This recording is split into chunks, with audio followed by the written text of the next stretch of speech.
Okay, itong area ni KTH ay ang mga nakita lang HTM dito. Sabi niya sa tripit ay nakita nila yung mga bato na mukhang sunog, no? At hinawakan niya, yun nga didikit sa kamay niya yung mga itim-itim. And then mayroon ding mga abstract na HTM na nakuha ni KTH.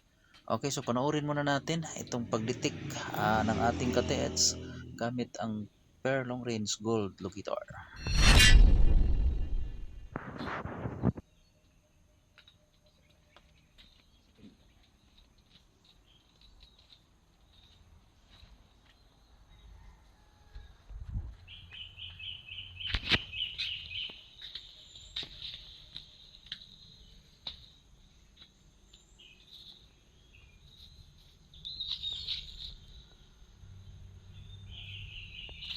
So sa tingin ko dito, ito po ay asite, no? At nakadikit sa mga bato na may purma at may mga dot.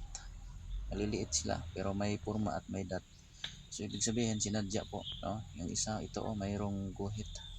So sinadya po ito para mapansin ang mga bato na linagyan nila ng markings na bilang HTM o countersign.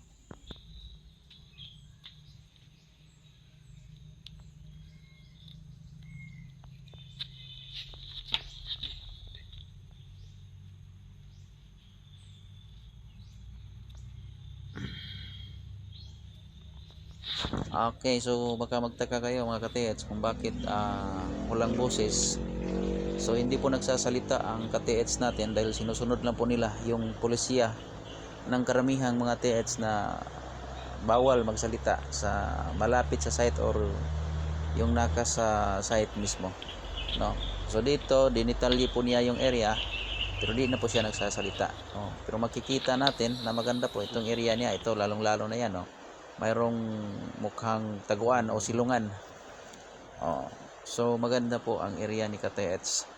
So posible na itong tinitira nila, ito po yung small deposit o quick deposit sa area na ito, no?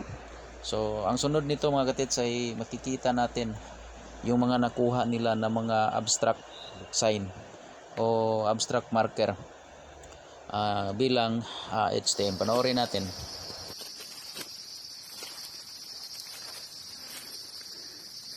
Unang nakita kani muna unang nakita,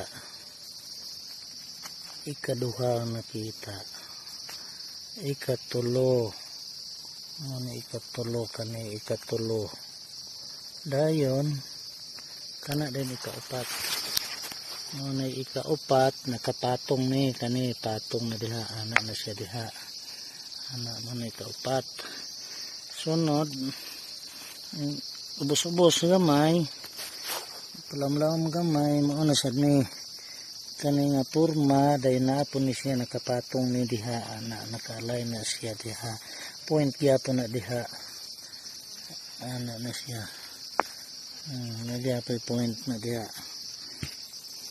kunod last nga nakuha mauna ni siya last nga nakuha mauni na ay kani box nga gamay diha nagay anak na siya